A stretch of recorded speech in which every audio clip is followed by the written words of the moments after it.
Hello, everyone. Thank you all for joining. We're now starting.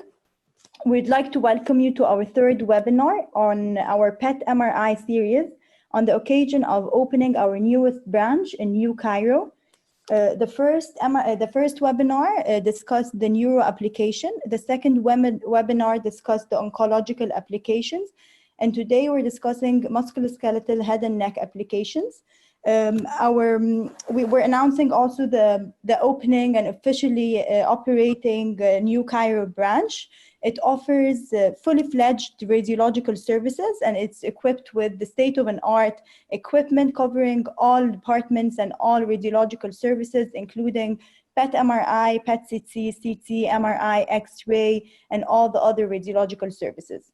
It gives me a great pleasure today to present to you Professor Dr. Yasser Abdelazim, our head of MRI, and Professor Togan Taha.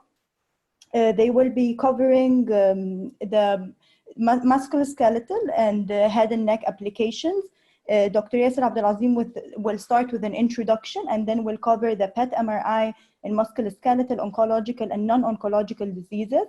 And then Associate Professor Dr. Togan Taha will be covering the PET MRI in head and neck malignancies.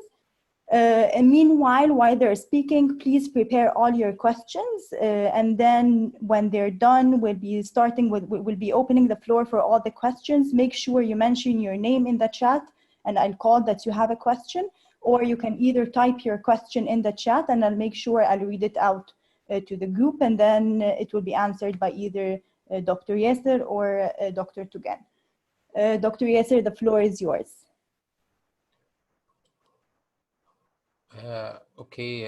Hello everybody. Bismillahirrahmanirrahim. Doha, can you hear me? Can you all hear me? Yes, we can all hear you well. Okay, I want you to let me share my screen. Yes, I think you can share now. Just press share screen. Yeah. I don't know why it gives me disabled. Oh, really? Host disabled from you. Maybe you should open. Let me check.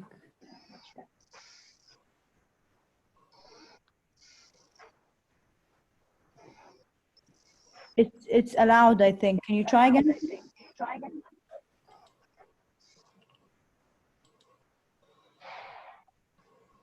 Yes, please. Yes, it worked. Perfect. Okay, so I think everybody can see my screen now. So I would like to welcome you all. I'm going to start by the oncological and non-oncological applications of PET MRI in the musculoskeletal system. And this will be followed by my dear colleague, Dr. Togan Taha, speaking about head and neck malignancies. And we will have all questions for both lectures at the end after Dr. Togan finishes. So for the musculoskeletal people, please prepare your questions. Either you type it down as Doha said, or you send that you have a question, you send your name, and Doha, our host, will be announcing your name, and you can give us your question. Okay. So what is PET MRI? PET MRI is a novel metabolic functional anatomical hybrid imaging technique. So that's to say we are combining all the MR capabilities in one machine.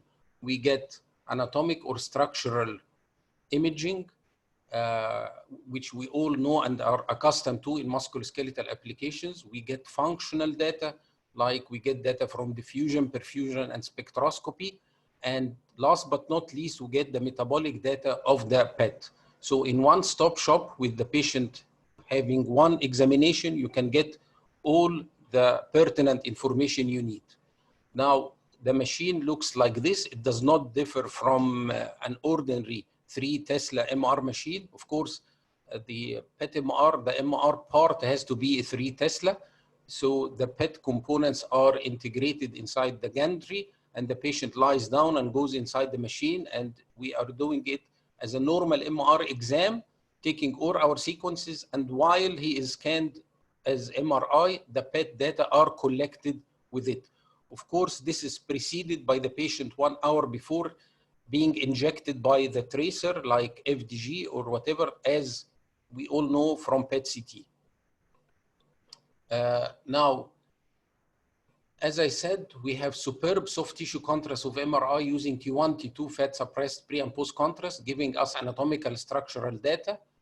Then we combine this especially for the organ in question. Like for instance, if you are talking about musculoskeletal, let's say you have a primary cancer in the sacrum, and then we are doing, beside the anatomical, we do diffusion, perfusion, spectroscopy. Not all of these are done in every case, but according to the need. For instance, I advocate protocol, anatomical, usually pre and post contrast, this is a must. Diffusion is a must. I do a lot of perfusion and spectroscopy besides when this is needed, okay? As I said, the PET metabolic data is collected while the patient is being scanned. So we also get our PET data to have molecular and metabolic data. This is as such very important, this clinical hybrid imaging, doing initial diagnosis, initial staging, and subsequent restaging of various cancers, and also very important in the follow-up to distinguish tumor recurrence from post-therapy changes. So the benefits of this simultaneous, we get a better TNM staging. Why? Because we are scanning the initial tumor with all the data we need from it, doing the T staging, and then by the PET data, we are also scanning the whole body and getting all the nodes and all the osseous or soft tissue deposits. So we do TNM staging in one-stop shop. We do not need the patient to do, for instance, separate MR exam and then separate PET-CT exam. We are doing it all in one collection, which is less than 1 hour in time, getting all the needed data for TNM staging. By this, I'm saying shorter study time, because when I'm combining PET and MR together, even though it might be longer than a PET-CT, but certainly it is not longer than if you do MRI alone and PET-CT alone. So you are cutting short the study time, which is important, especially for cancer patients. The same cost or even less, because you are doing one exam, having the benefits of a PET-CT and a high-end conventional MR exam pre and post contrast. And also last but not least, there is no radiation exposure, because we are talking about MRI, not about CT or X-ray, etc. And this is especially important in children and in adults who are getting so many follow-up studies. So what about musculoskeletal tumors? This is a busy slide, but just to summarize it, as I said, we are improving imaging of all musculoskeletal disorders to have a better sensitivity and specificity. We have a very minimal increase in scan time. The T staging I talked about, the metastasis I talked about. We are also providing very valuable information to guide biopsy, as I am going to show you in some of my slides. So guiding biopsy is very important and very crucial benefit. Also detecting any nerve damage by the high capabilities of MRI, so we can see any nerve and any vascular structures, what happened with them. We talked about metastasis, and the therapy response is very important. And it's not only done qualitatively, but also quantitatively, as I'm going to show you, because we have several parameters in the MRI. We have ADC, we have perfusion parameters, we have spectroscopic curves, and from the PET part, we have the SUV, which can be, and the tumor to background or to blood pool ratio. So we have maybe 5 or 6 quantitative parameters which we can use for follow-up and identifying whether we have local recurrence or just post-treatment changes. And even if we have a tumor that is not totally treated, so is the treatment working well? So shall we continue with it or not? Okay, let's start by this first case in the primary cancer category. We have a multiple myeloma case, and this is the CT study, you can see some hyperdensity here in the shaft of the femur on the soft tissue, but the bone window, really, we cannot see something substantial in the marrow. This is as contrasted to the high spatial resolution of MRI, where you can see a hypo-intense lesion in this T1 coronal, and then look how it is having a high uptake on the PET MR corresponding to this. So we are for certain and for sure picking up multiple myeloma lesions, particularly when they are not lytic, so they are not affecting the cortex. So we pick them when they are marrow lesions, and we can do qualitative and quantitative evaluations. We can guide for biopsy. We can follow up the case, very nicely presented here. The next case is that of a chondrosarcoma in the iliac bone, and has a large bony component and soft tissue components inside the pelvis and outside of it, encroaching on the gluteal muscle and gluteal region. Now, as I said, the benefit in this case was actually that it was, if you go, this is the MR, of course, post-contrast T1 FET set. This is the PET MR, which is PET data superimposed on MR data and film like this. Now, what is the benefit? You can see in this axial and in this coronal that this is the best site for biopsy. The extra osseous component, especially in the gluteus muscle, particularly this part with the highest uptake, is the best one for your biopsy, not inside, not the bony. So this is quite an achievement to guide biopsy, besides, of course, the initial diagnosis and any metastasis associated with it. We can see on the whole body PET that we are also taking simultaneously with the local thing. So we have the local tumor, and we can look at the various nodal and soft tissue deposits. Another case of rhabdomyosarcoma in a 13-year-old female with the, this is the maximum intensity projection PET, i.e. this is all the PET data collected together. So we can see all the deposits from the rhabdomyosarcoma in one in one illustration or whatever. And then this is our MR fat suppressed coronal. This is one slice in the PET in black and white, and this is the corresponding slice with the PET MR data in color. And now also in this particular case, what is the best site for biopsy? The best site for biopsy was this particular lesion, also somewhat extra osseous on the right side. And this was the one that made the diagnosis in this female child of metastatic rhabdomyosarcoma. So you get the full brunt or the full load of the disease, and you get the best biopsy site, and you can follow this after therapy because you have these nice images. And then after you give your therapy, you can do a follow-up and see how the patient responded.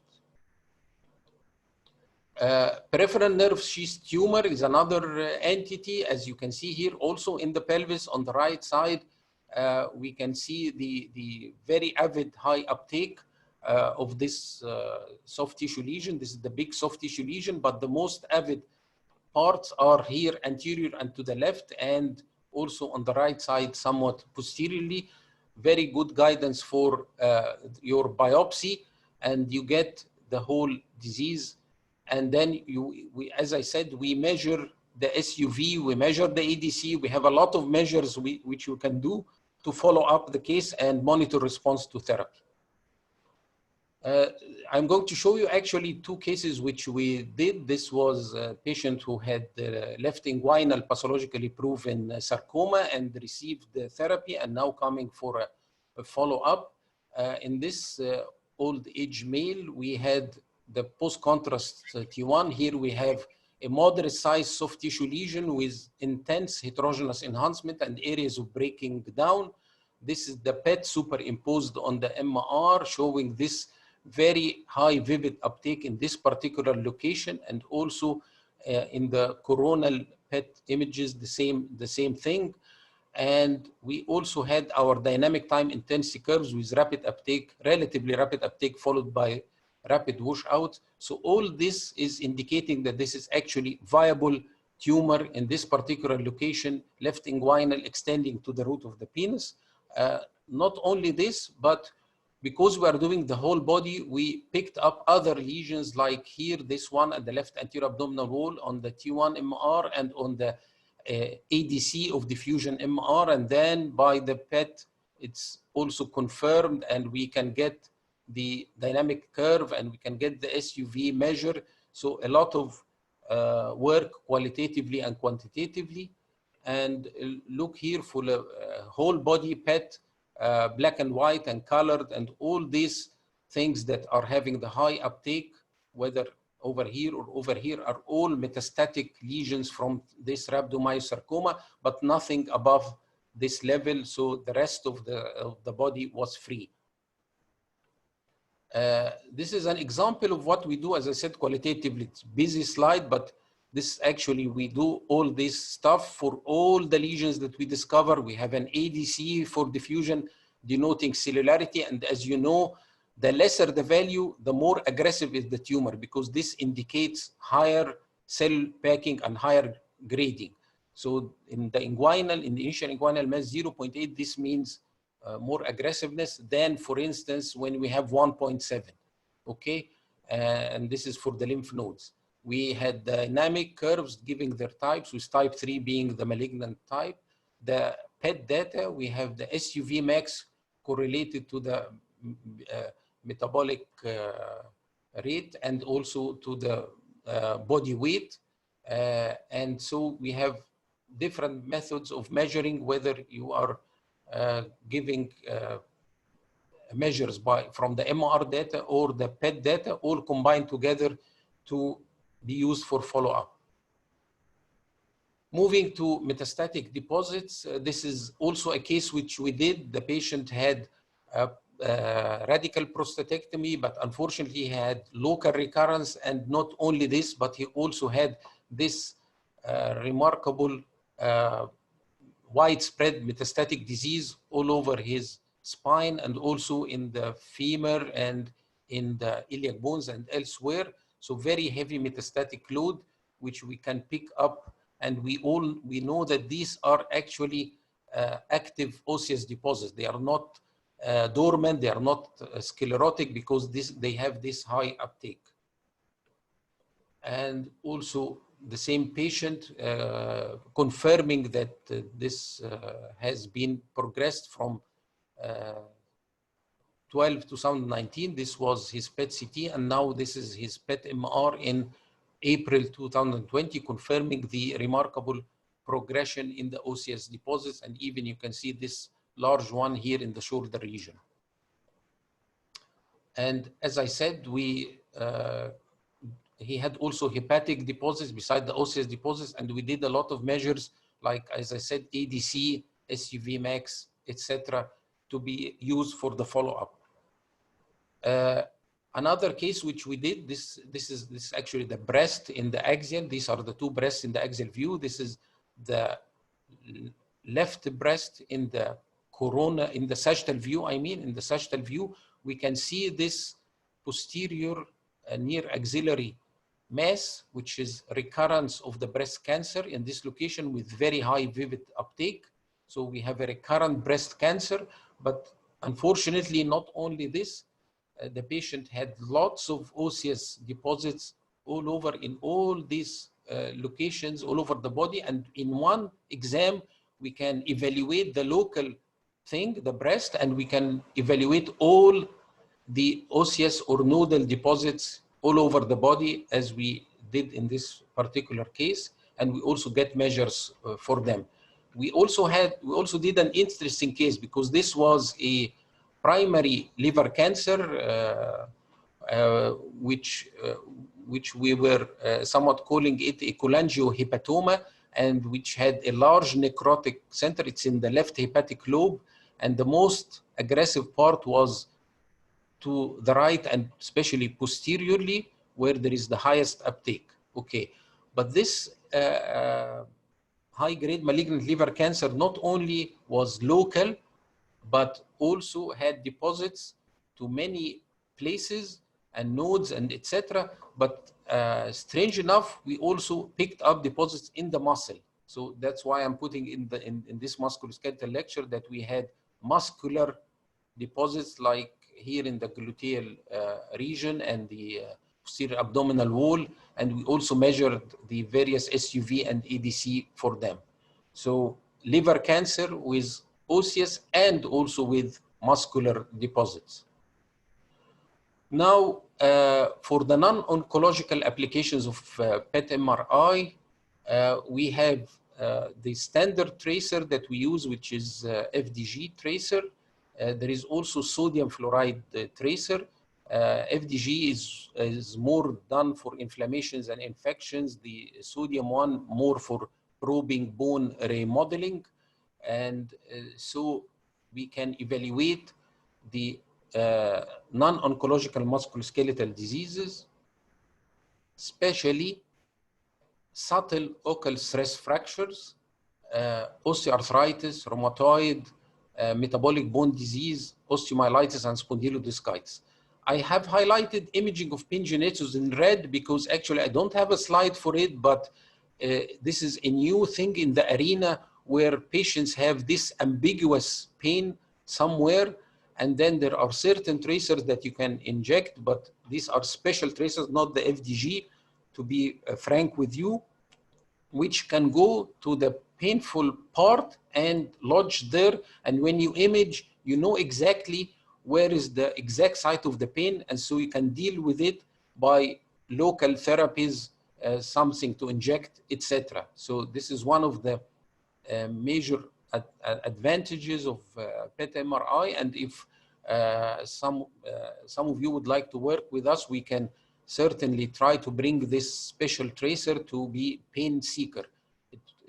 I think it's a very nice application. Now, moving to the ocal stress fracture, I have this case here where the X-ray was non-informative.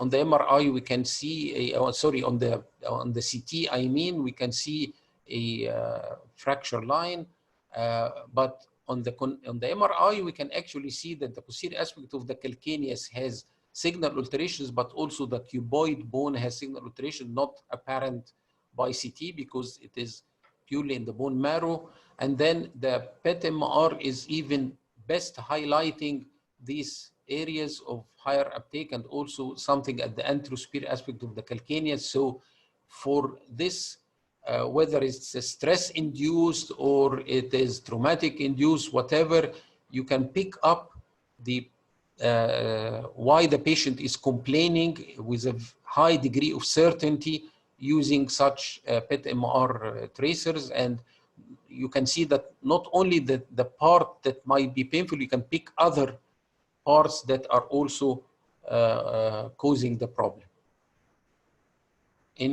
For osteoarthritis, of course, we all know it's a complex disease and we want a lot of information about the structure, the metabolism, the biochemical information, bone remodeling, and the inflammatory processes associated with it. So, and also to follow after therapy.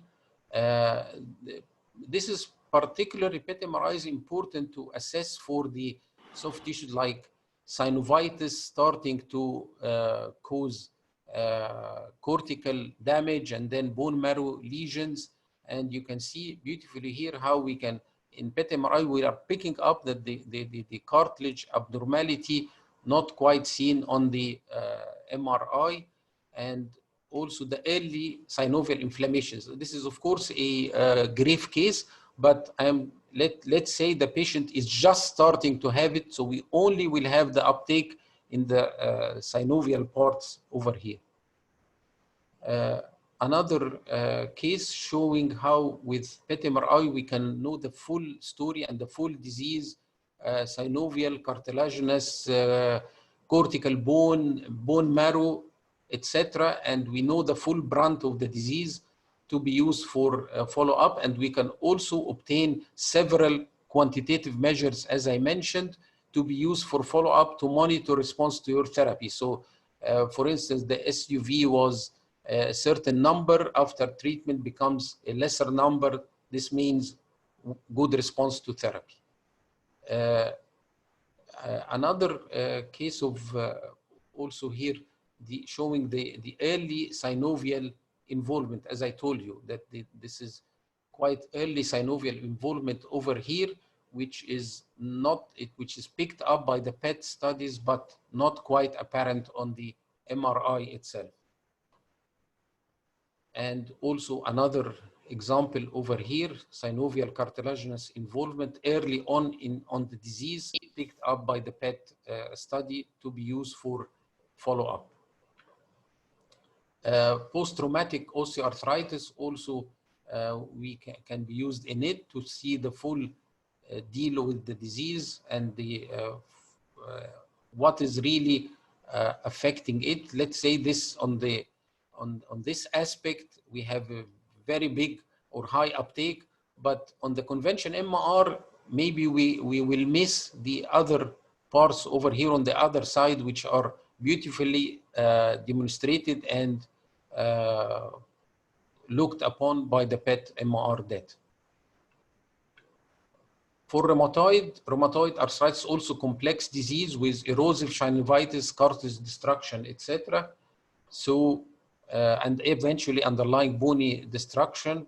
There are aggressive treatments which we need to follow them up. And so we need a more precise and more accurate method with the best qualitative data and also quantitative data for post-therapy follow-up. In this case here, the MRI itself was not that conclusive in this case of rheumatoid arthritis, but look at the PET data, all these high uptakes in the metacarpophalangeal joints, on the axials and on the coronals, and the associated synovial thickenings, etc. So can pick up disease which we find it very hard to, especially in the soft tissues at the joints, which we all have hard time picking them up on the conventional MRI, and then we can follow up after treatment. Another case where the where the PET actually, this is a normal patient. Look at his hands, nothing going on. This is a rheumatoid patient. Look at how much the PET MR picked all these disease sites, okay, for this patient, and it can be used for also for follow-up. And another case of rheumatoid showing by the conventional MR, which we combine with the PET MR, also what we can see as synovial inflammations over here, and confirm this by the PET. And as I said, with this new and aggressive treatments, you really need to have an accurate way of monitoring them. So I think PET MRI has a very good role in this follow-up, especially early on after these, I think, aggressive and expensive treatments that you want to see whether the drug is working or not. So, and also to pick up the disease early on before it causes bone destruction, if you have high clinical suspicion or if there is a family history, etc. Doing PET MRI picks up disease earlier for sure. Lastly, I'm going to talk about osteomyelitis and spondylodiscitis to wrap up my presentation. And for this particular case, we have the MRI over here, and then we have the PET. So in these two cases, if we go back on conventional MR pre and post contrast, there are certain similarities between these two cases, which has spondylodiscitis, which doesn't have. This might have spondylodiscitis. There is a great suspicion. There is more suspicion. Okay, so this is by the conventional MR. Now going to PET, now for sure we have this high uptake in the disc and the surrounding end plates in this case. So this confirmed the spondylodiscitis, while in the other one, no uptake. So it actually was some sort of inflammatory non-infectious or inflammatory degenerative process, like for instance, activated osteochondritis, something like this. It was not an infection like the upper case. So this is a great benefit when we are in doubt about these cases, whether it's spondylodiscitis or not. PET can play a role showing when there is uptake, it's going more with spondylodiscitis and vice versa. In osteomyelitis as well, we have a crucial role in determining whether we are dealing with osteomyelitis or something else. And when we have a suspicion of osteomyelitis, when we are doing MRI alone or PET alone, we can have equivocal data. And so related studies suggested that this combination of MRI and PET gives you the best data for the making the correct diagnosis of osteomyelitis. I don't have a slide for osteomyelitis, but I don't know if I used this synonym or this joke a while back, that now all of you are expecting a take-home message for me. So for you who haven't heard this before, unfortunately, I don't have a take-home message. Why? Because one of the benefits of webinars that you do not have to take a home message because you are already at home. I hope you liked my talk, and let's put the questions at the end. And now I leave the floor to my colleague, Dr. Togan Taha, to give her head and neck presentation. Thank you very much.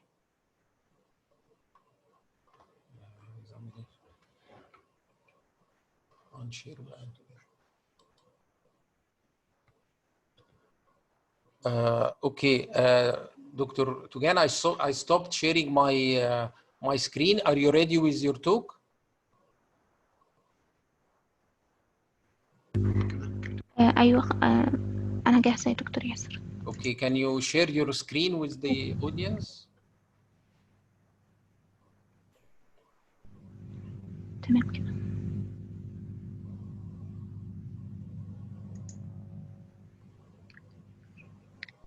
بسم الله الرحمن الرحيم. صوتي مسموع؟ تمام كده. تمام. We are not seeing the screen for me. بيقول لك السكرين مش باينة.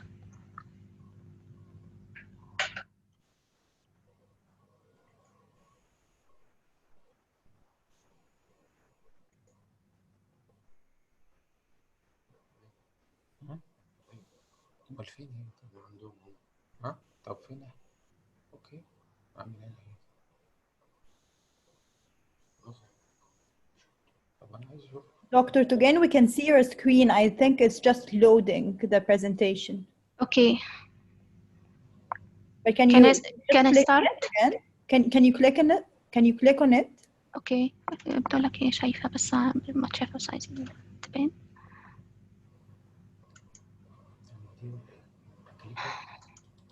Can I start? Just open the presentation, the PowerPoint itself. We can see your screen, but we can't see the PowerPoint. في توجان ده اللي هو الجزء البيت ام ار دبل كليك اون ات مكتوبه. طيب. I had a neck oncology. هو بيقول لك مش شايف السكرين.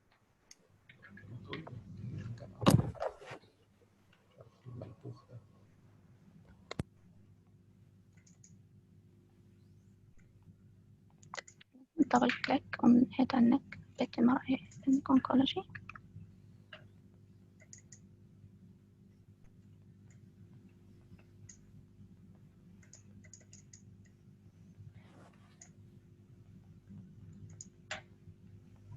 Okay, there was a question from Professor Dr. Lubna Aiz Al-Arab to you, Dr. Yasser. Maybe you can answer meanwhile. Okay. Okay, the question is saying, you illustrated a case of metastatic prostatic cancer. Do you prefer PET MRI or better use PSMA PET for this case in specific? Yes. Okay. Thank you, Dr. Lobna, for the question. Actually, this case was done by PSMA. So the prostate cancer, in prostate cancer, we use the tracer is PSMA, not FDG, because it is more sensitive and specific, mainly more specific for prostate.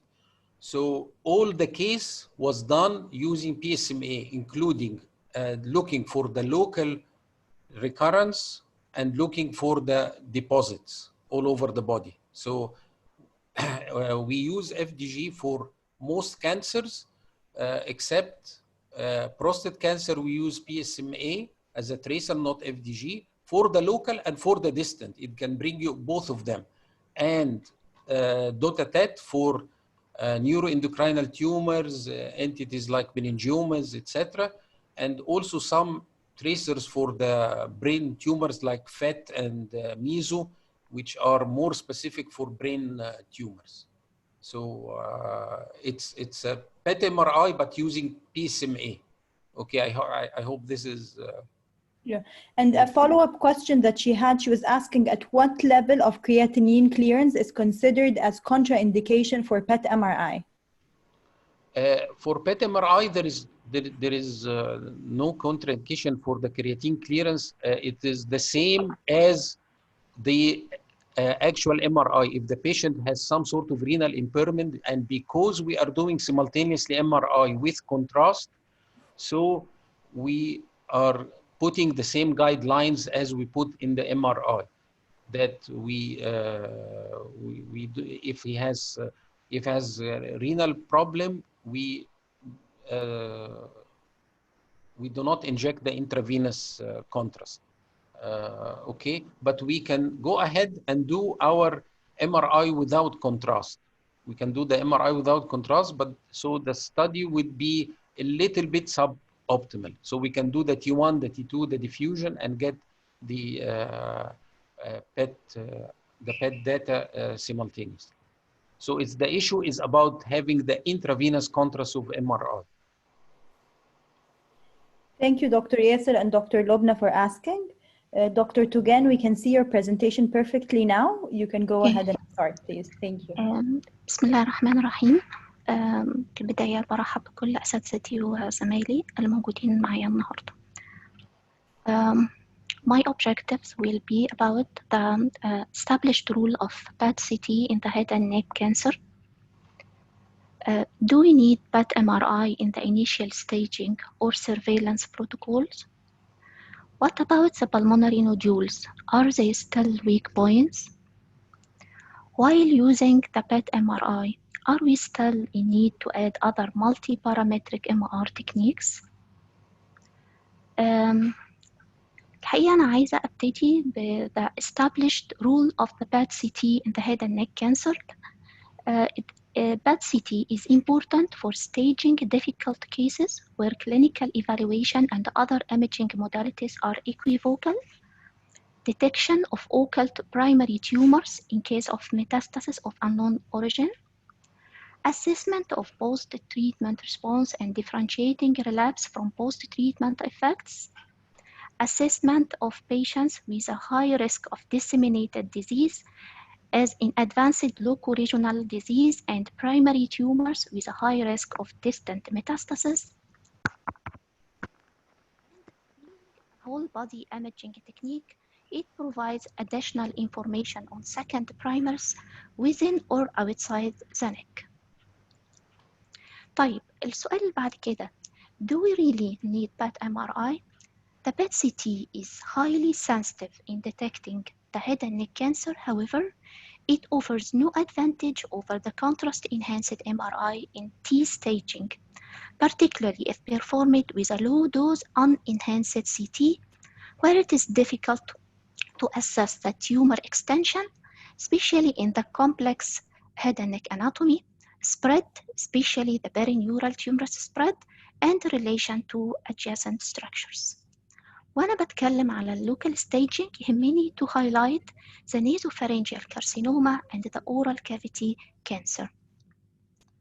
The nasopharyngeal carcinoma is an aggressive cancer with extensive local spread and high incidence of cervical nodal and distant metastasis, so the MRI is crucial for tumor staging and pre-treatment evaluation of the tumor extension in the parapharyngeal spaces, skull base, perineural tumorous spread, and intracranial extension, and this facilitates optimal radiation delivery during radiotherapy.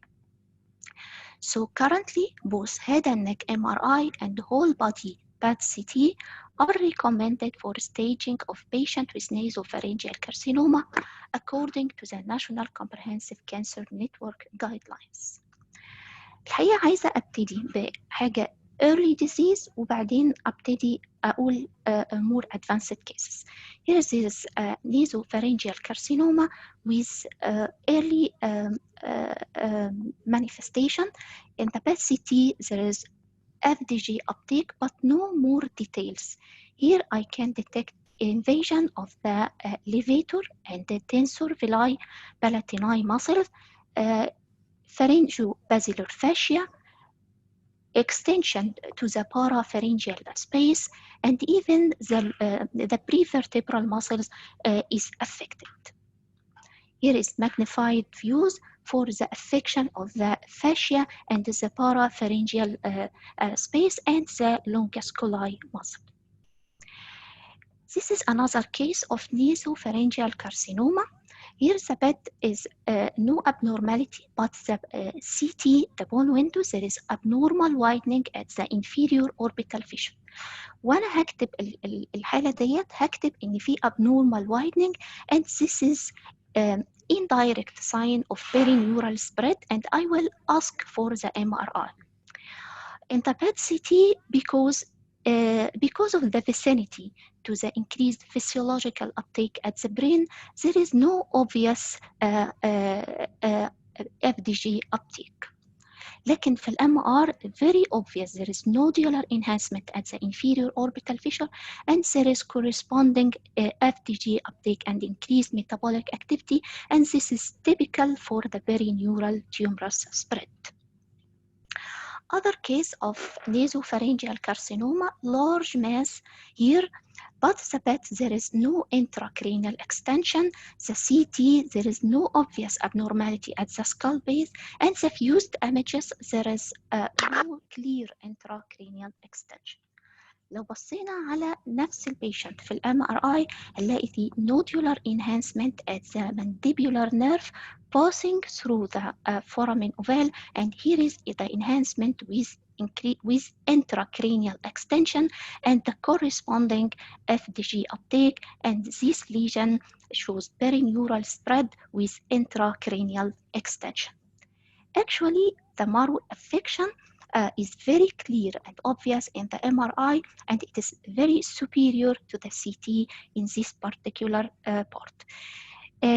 The PET CT here, there is increased uptake at the skull base region in the case of nasopharyngeal carcinoma, لكن في البون window there is no gross abnormality, so is it a definite infiltration, or it may be a misregistration due to patient movement. لكن لو بصينا للMRI, even the conventional non-contrast T1, there is clear infiltration of the marrow, and this case is the nasopharyngeal carcinoma infiltrating the skull base region. Moving to the oral cavity, مش بس عايزة أتكلم على الهاي سوفت تيشو ريزوليوشن اللي الموجود في MRI compared للCT في الجزء ده بالذات. يعني ده the same patient, this is the tumor very difficult to delineate, لكن في MRI the soft tissue is very obvious and clear. Dental amalgam artifact is very less in the MRI as compared to the CT. مش بس كده، لا ده أنا كمان في ال 8th edition of the AJCC بقى مطلوب مني not only the greatest tumor dimension for the staging, but also the depth of invasion, or the DOI, which is reported to be a predominant prognostic factor for the locoregional control and survival. extrinsic tongue muscle infiltration is no longer used in the T4 criteria for the oral cavity cancer because it is difficult to assess and the depth of invasion supersedes it. هشوف example ليها. العيان دوت ما كانش محقون لأنه ما كانش ينفع يتحقن contrast because of high creat، لكن T2 قد كده مبينة الماس. This is the greatest dimension of the tumor and here is the depth of invasion. عايزة أقول كمان إن ال MRI component avoids false positive bad finding. زي الحالة ديت العيان دوت كان right tonsillar squamous cell carcinoma، لكن because of the physiological uptake at the left tonsil there is false positive synchronous left tonsillar tumor. طيب أنا هشخص الفولس بوزيتيف دوت إزاي؟ Back to the conventional and post-contrast MRI, there is striated enhancement in the left palatine tonsil, which is a typical finding for the lymphoid hyperplasia, and the tumor is here only at the right tonsillar region. طيب What about the PET MRI in the nodal metastatic disease? هل أنا فعلا محتاجة ال MRI in the nodal disease? Actually, the PET-CT is an optimal imaging study for staging of the nodal metastatic disease, backed by the recommendation from the AJCC and Cancer Network guidelines for the evaluation in the stage 3 and 4 disease. لكن أنا هختار lymph node مهم ليا في الهيد and neck وفي نفس الوقت هي weak point في ال CT.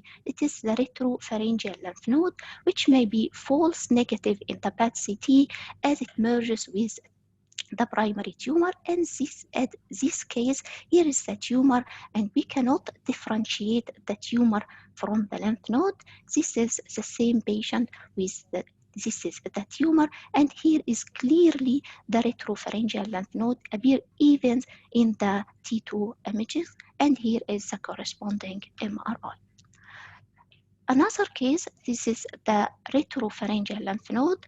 Here appears in the CT with its characteristic appearance, marginal enhancement, central breaking down, and here is the FDG uptake. This is metastatic retropharyngeal lymph node. لكن ال MRI can add more details as the extranodal extension, which is a new criteria for the nodal disease, especially in the oral cavity tumor, and here is the invasion of the vascular structures. This is another example of clear lymph node with extranodal or extracapsular spread invading the internal jugular vein and extending to the surrounding fat planes. The distant metastasis can be picked up in the PET MRI, as in this case, here the PET is no abnormality. In the CT, there is hypodense lesion, but there is no corresponding FDG uptake.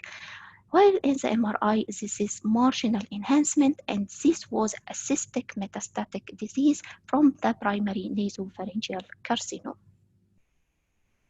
What about the pulmonary nodule? The poor evaluation of the lung parenchyma remains a substantial limitation to the PET MRI system.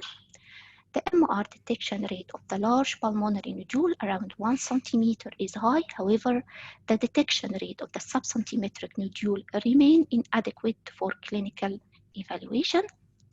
In patients with known malignancy, it is important to detect nodules with 5 to 10 millimeter in diameter, particularly in the setting of tumor with high rates of pulmonary nodule malignancy as sarcoma. لكن الحقيقة, recently there is more adjusted technique dedicated to the lung parenchyma and the pulmonary nodules. كذا sequence ظهروا بتحكم في echo time and certain parameters for the MRI. منهم one of these are the free breathing ultra short echo time اللي بقينا نقدر معاه نشوف the small pulmonary nodule essential for staging of the patient. أنا جايبة معايا example. Here is a case of a pulmonary nodule. This is a nice CT. النودولة ديت كان الميجرمنت بتاعتها 9 مللي. اليوجوال سيكونس اللي بتستخدم the pulmonary nodule is still seen، لكن the adjusted technique it is very obvious actually the same as the CT.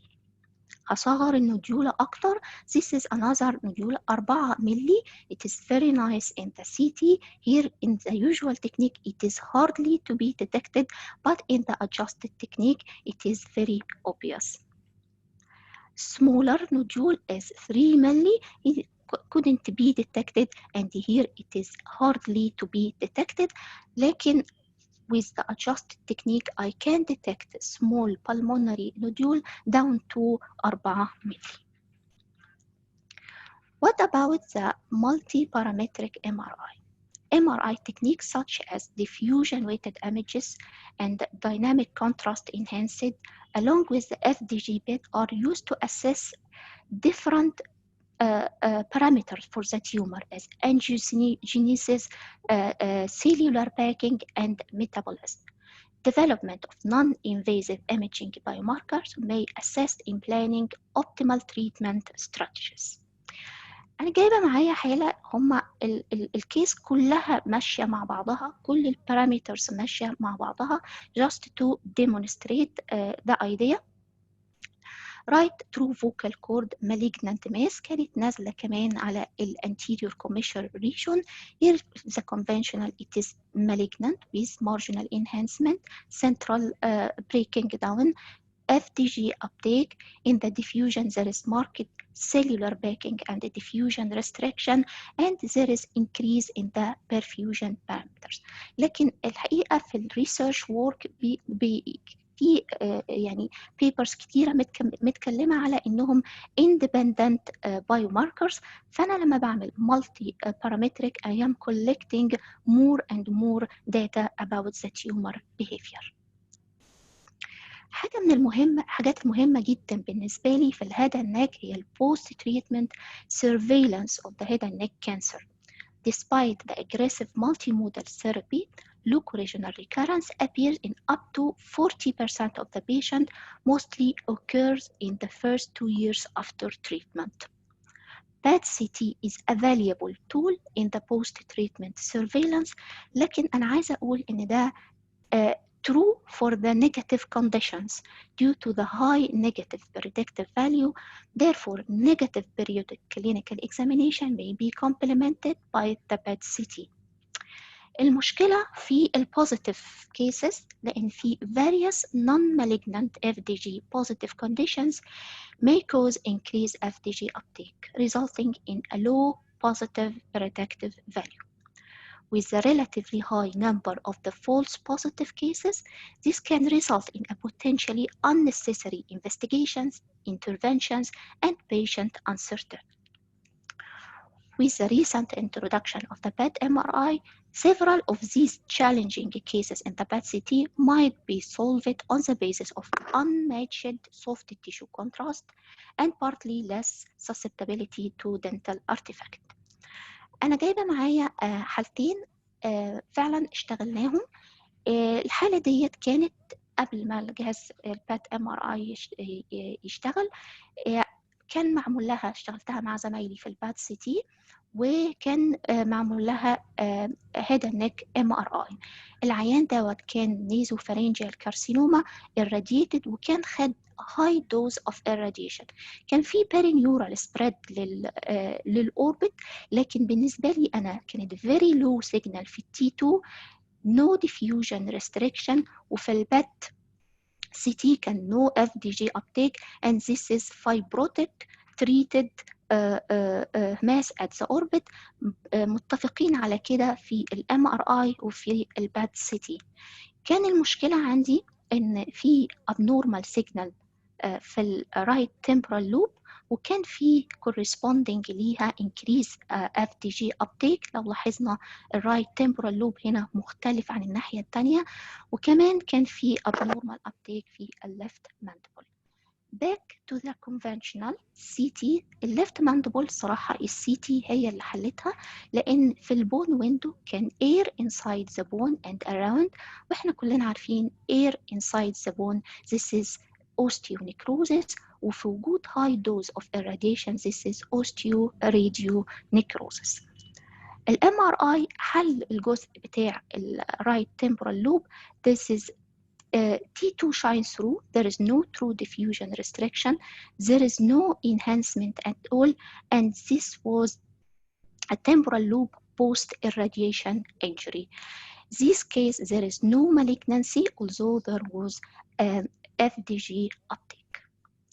الحالة ديت برضو اشتغلتها، كانت هارد بلد ادينويد سيستيك كارسينوما. العيان عمل الأول conventional MRI وبعدين عمل PET CT، كان في حاجات not conclusive فعملنا تاني PET MRI. كان في nodular mass at the pterygopalatine fossa with corresponding FDG uptake, diffusion restriction, so I report it as perineural tumorous spread to the pterygopalatine fossa. وأنا بكتب الconventional قبل البيت MRI كان في enlargement of the maxillary nerve here in the foramen rotundum, so I report it as perineural spread along the maxillary nerve. لكن في الحقيقة في البيت MRI كان there is no uptake at all, so I re-report it as maxillary neuritis. Also the pterygoid muscle with abnormal signal and abnormal increased uptake. However, it preserves the fusiform appearance and the striated appearance. So to me, this is myositis or denervation changes with no malignancy. So my conclusion will be the whole body PET MRI had better diagnostic performance for the head and neck cancer staging. The MRI component of the PET MRI provides a better anatomic reference than the PET CT for precise localization of the FDG activity. MRI component of the PET MRI help in excluding false positive finding and confirming suspected metastasis on PET. Multi-parametric MRI technique provide non-invasive imaging biomarkers might assist in planning optimal treatment strategies. PET MRI may be a one-stop imaging examination for tumor staging of head and neck cancer, providing a more convenient alternative for both clinician and patients. And thank you.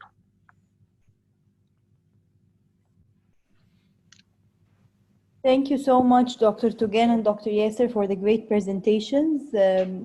Please, for anyone, if you have any comment, just mention in the chat and I'll call your name, or just write the question that you have in the chat.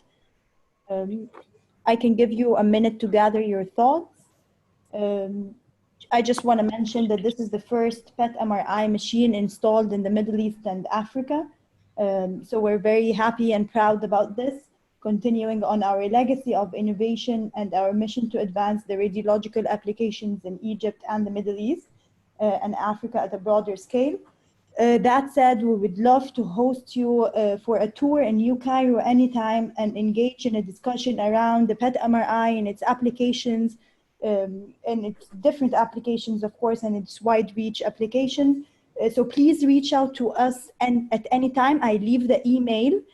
You can reach out to us on the email, and I'll make sure I connect you to the professors so you can engage in a further discussion with them. And even if you don't have a question now, the floor is open and the discussion has to be going. I'll just mention okay, we have a question from Dr. Passan saying, as regard, this is a question for Dr. Togan.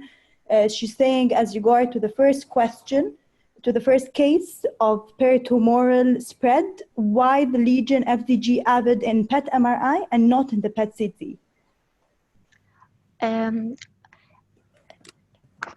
هو يعني لما المريض قعد فترة أطول في السكانينج تايم ده ادى فرصة أكتر لل FDG uptake إنه يبان، لأن دوت أخد وقت أطول فبالتالي أخد كاونت أكتر. ال CT adjacent physiological uptake كان مغطي، مش قادرة أشوف ال uptake of the tumorous tissue at the nerve adjacent to the brain. in the scan time. لكن لما ادينا وقت أطول for the FDG uptake, the tumor take more FDG, and so it was obvious in the PET MRI. I want to have a comment, Taha, please, for this question as well. Can you hear me? Yes, please go ahead. Yes, I just want to emphasize these two issues mentioned by Dr. Togan in her, the first one in the talk and the second one in the answering the question, because they apply to all PET-MR applications, whether they are in the brain or any part of the body. What are these two important points? Number one, that when you are staging for distant metastasis, the pulmonary metastases are now not a problem at all with MRI, because as Togan said, and as we also mentioned in our prior seminars, that we have the 0 TE or ultra short TE MR sequence, which we tried and is working very well and can pick up these small metastases, and as she said, up down to just 4 millimeters in size. So by these sequences, MRI now does not need, you do not need the patient to do any additional CT studies to pick up pulmonary metastasis. And you can see the metastases by the 0 to E, and also you can see their uptake because you are combining the PET data over the MR data. This is the first comment. The second comment is I want to emphasize also what Togan said, because this applies to every body part, that because you are spending longer time in the MR, in the PET MR, doing the exam, the MR exam itself, whether it's prostate, breast, head and neck, then you are spending time in the CT while doing PET CT. So you are getting more accumulation of the tracer in your body or the body of the patient. And this is very crucial and very important, especially for the small equivocal lesions, whether they are local or the small deposits. And actually, the case that I showed with the prostate cancer, it was not shown the local recurrence on the PET CT beforehand, but was very evident on the PET MR because the patient spent a longer time, so more accumulation of the tracer in the tumor, whether it is the primary site or the node.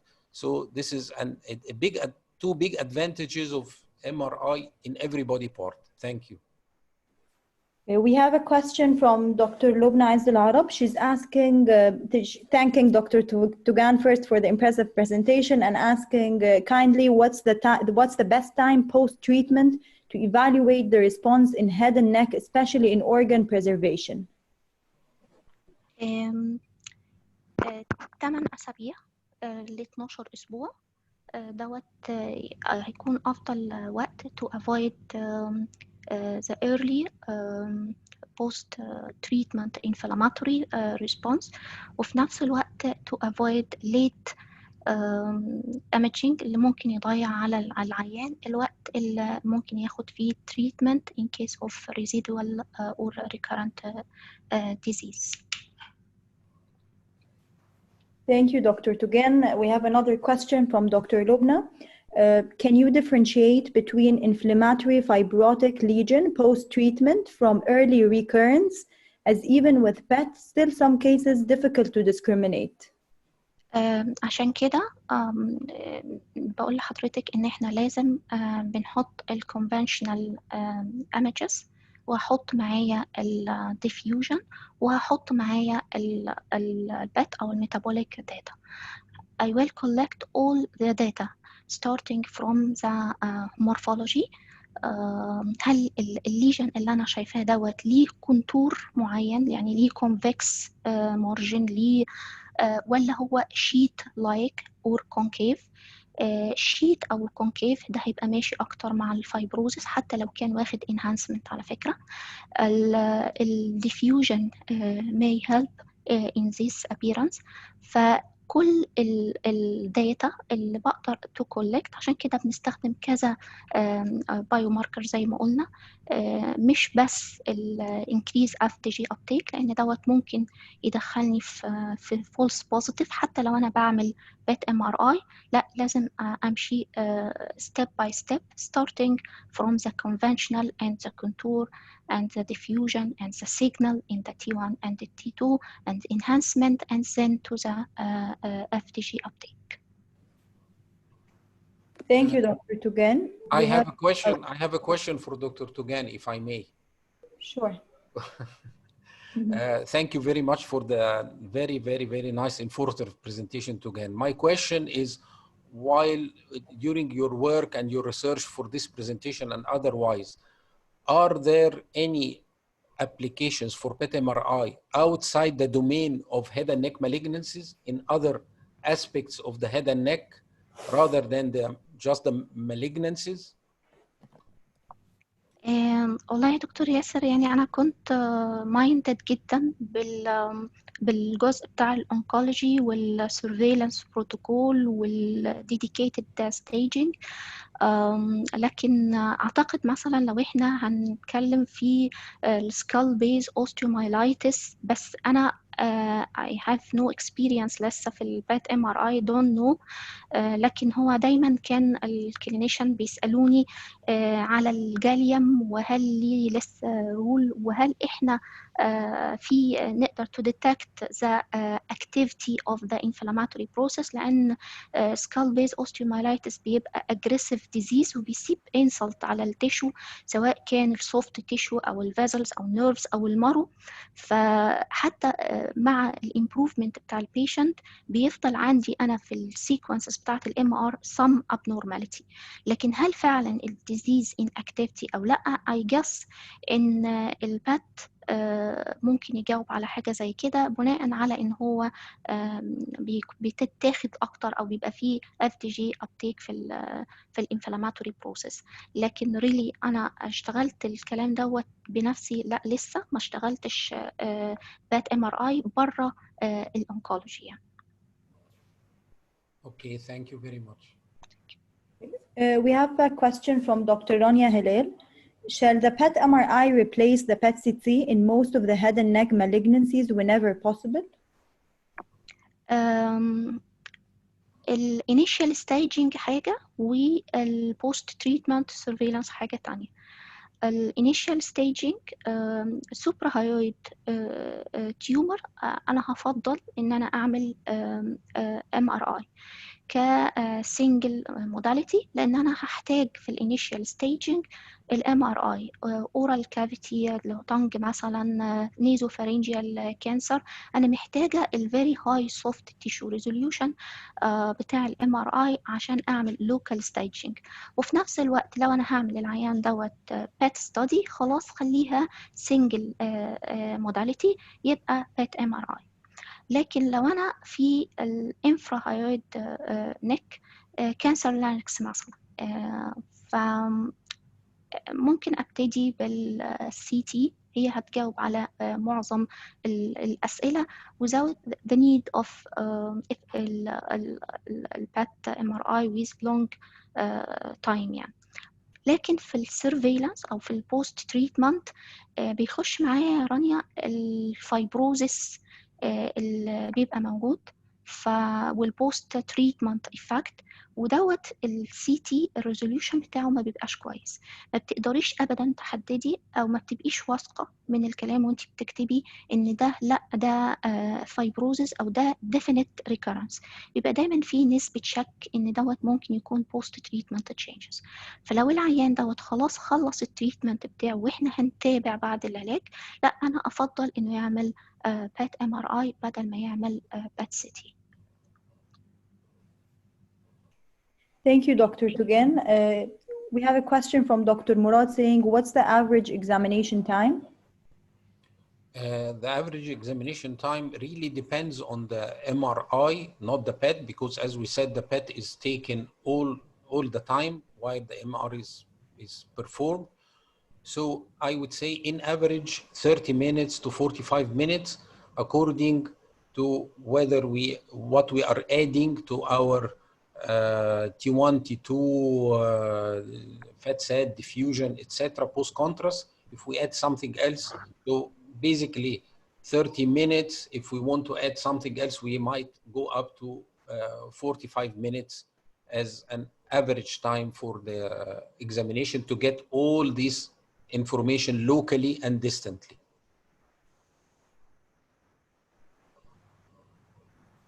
Okay, thank you, Dr. Yasser. Question from Dr. Marwa Badr saying, why not PET-CT in metastases, including pulmonary metastases? I don't get it. Why not to do PET-CT? Just if you can elaborate. Yani, why do PET-MRI? Why do PET-MRI while we can do PET-CT? I guess that's the question, yes. Dr. Marwa, yes, can you elaborate? Okay, يعني if I understand what she means, this goes to back what I said earlier, that whenever you are doing tumor staging, you need the tumor, the local T stage, and the N and the M, nodal and metastatic. So before we had the PET MRI, all these patients, let's say breast cancer, rectal cancer, prostate cancer, head and neck cancer, we used to do a head and neck, I mean, as Togan mentioned, for the suprahyoid part of the neck.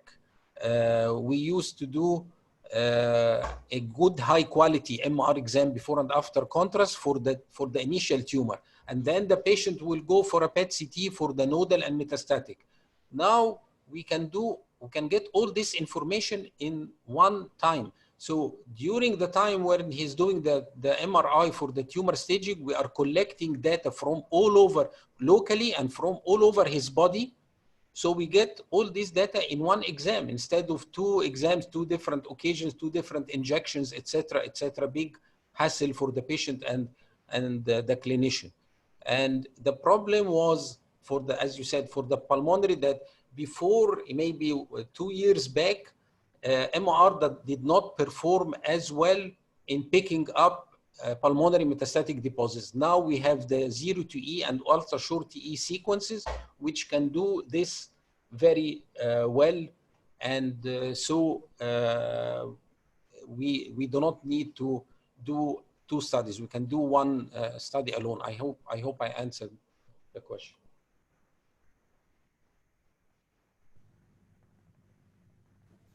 Thank you, Dr. Yasser. Any more questions? Dr. Lobna is asking, in the current situation of COVID-19, what's the precautions taken in your center as the patients now have panic from any radiology investigation?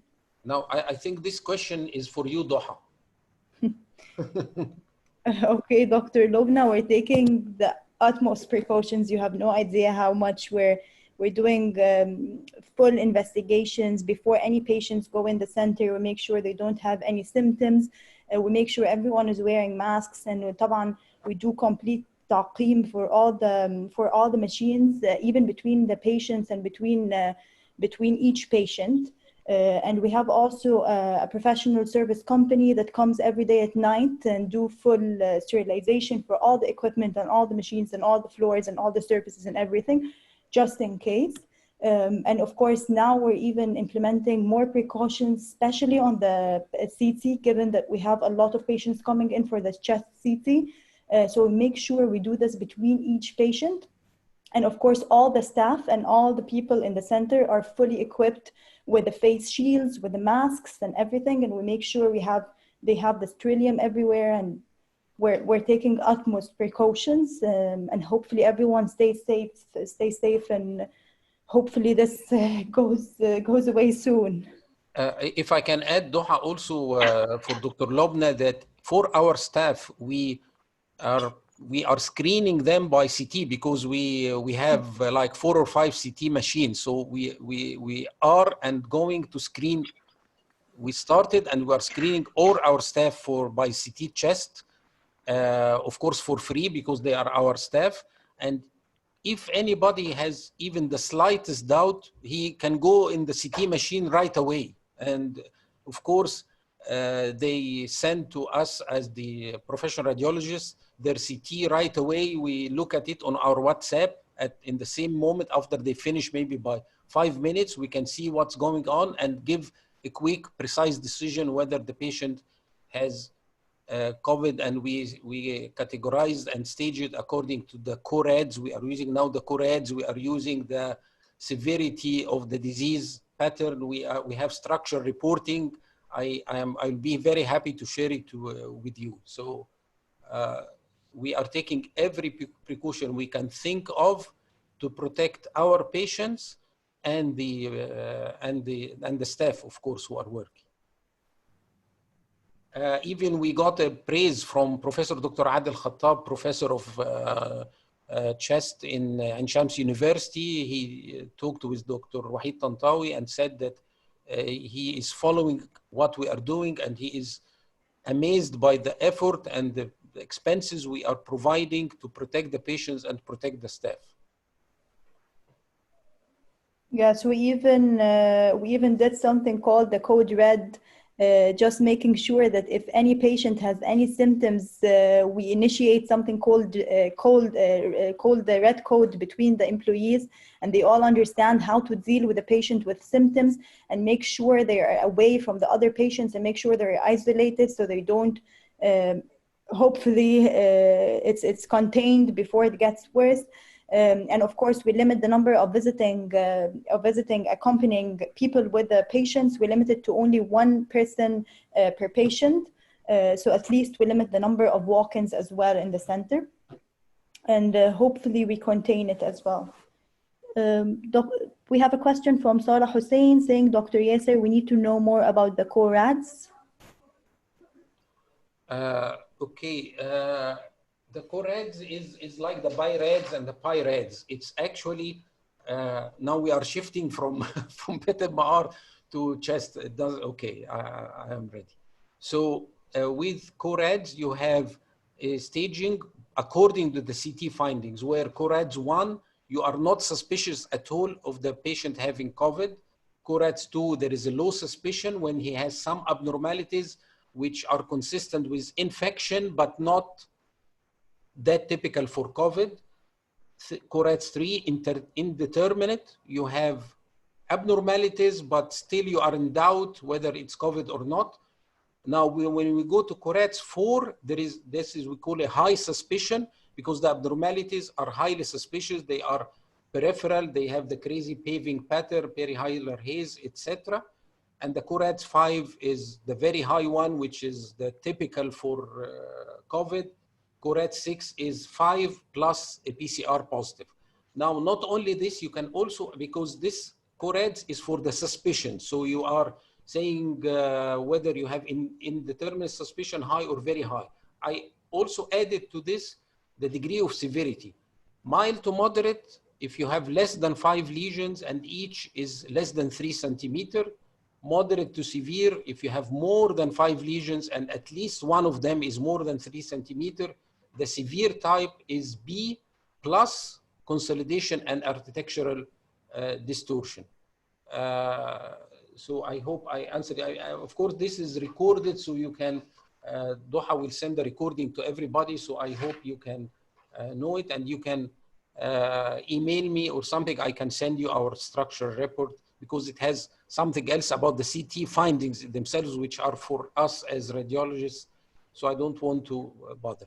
Now I have a comment. Let's go back a little bit to the musculoskeletal PET-MR, something I remembered when I was talking about osteomyelitis, that you can use it in a very special condition, like for instance, diabetic foot or diabetic patient, because you are often asked the question, does the patient has Charcot or has osteomyelitis or both? This is a very important clinical distinction for the musculoskeletal clinicians.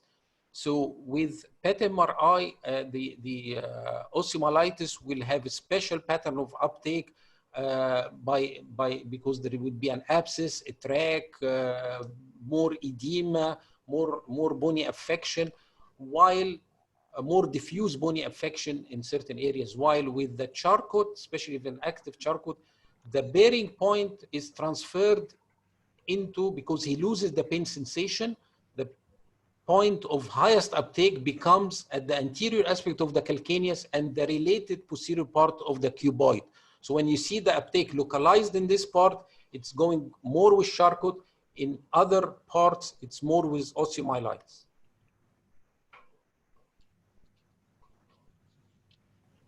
Okay. So, sorry, go ahead. Any other questions just for... Yeah, there are two questions. Can we measure the neuropil for Alzheimer diagnosis? And another question, what about patients who have fear phobia? Can anesthesia exam be done? Okay, let's start by the second question. Yes, for sure, anesthesia can be done. We are in the final steps of having fully equipped anesthesia in the new branch with the PET MRI.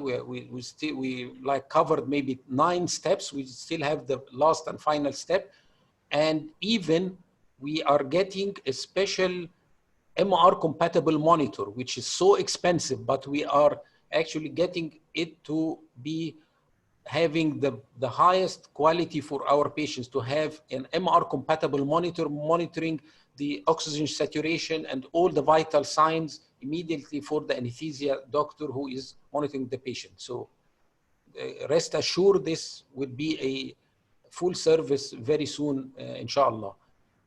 For the first one about the Alzheimer disease, I had the talk in the 1st of May about the PET-MR applications in neurology, where I talked like for 15 minutes about Alzheimer and other dementia disorders and how to differentiate them. So PET-MR, whether using FDG or using the amyloid tracer or using the tau tracer, each one of them targets certain part of the brain and has a specific fingerprint pattern for the early detection of Alzheimer. We don't want to diagnose late Alzheimer. No, we want to pick up the cases that can potentially be Alzheimer, to have an early treatment and early surveillance, especially if there is a family history. So PET-MRI here has a very crucial role. Or we can say that the patient does not have Alzheimer. So rest assured, you are forgetting things, but you are not going in the pathway of Alzheimer. So if you have any of such patients, please send him to us. We can rest him assured whether he is, hopefully, he's not in the Alzheimer pathway. Thank you, Dr. Yasser. I think we're done with the question. Anyone has any question, any comment that they want to mention?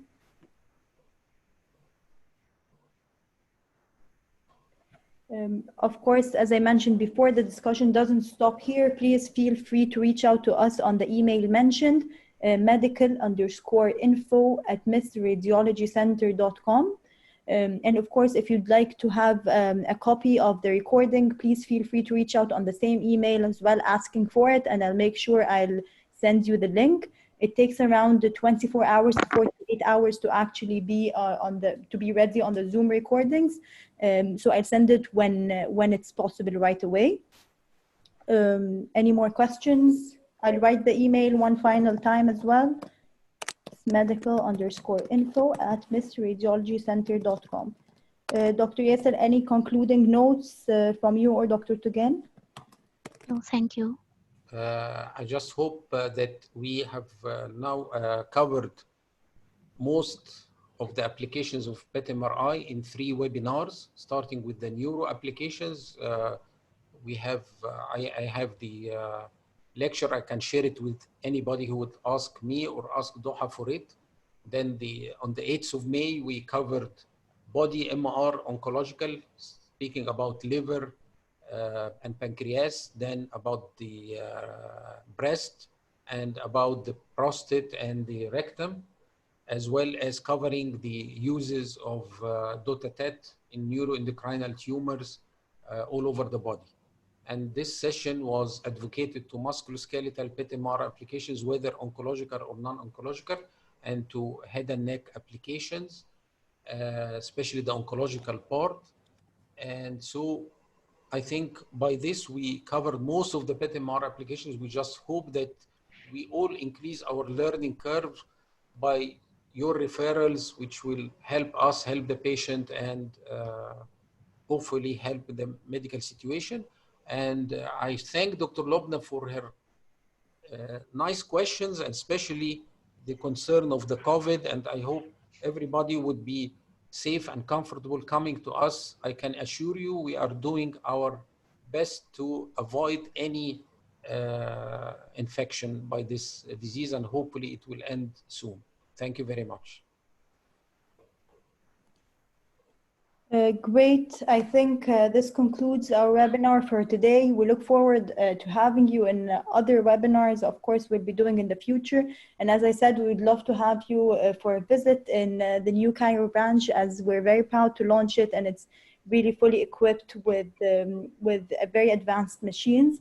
So we'll be happy to have you, maybe after the COVID is gone, hopefully soon. So stay safe, everyone, and I hope you reach out to us if you have any questions, concerns, or if you'd like to engage in a discussion with our doctors. Thank you so much for attending.